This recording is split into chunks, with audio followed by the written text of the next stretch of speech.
ang dapat na gawin ng tao para mapabilang sa magiging mapalad? Tugunin natin yung paanyaya ng ating Panginoong Hesukristo. Ano nga po ba yung paanyayang yon ng ating Panginoong Hesukristo?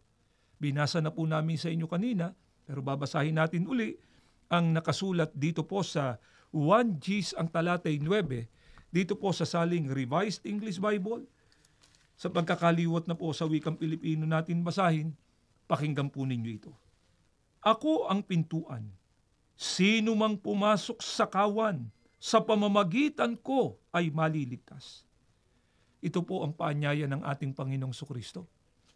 Pumasok tayo sa Kanya sa paraang mapaloob sa kawan. Ang kawan po ay walang iba kundi ang Iglesia ni Kristo. Kailan po natin ito dapat gawin? Ngayon na may pagkakataon pa po. Sapagkat alam natin, ang buhay ng tao ay bukod sa maikli, ay napakarupok. Ngayon na may pagkakataon, ang bawat isa po sa inyo na hindi pa kaanib sa Iglesia ni Kristo, na umanib sa tunay na Iglesia ni Kristo, gawin na po natin ang isang tamang pagpapasya.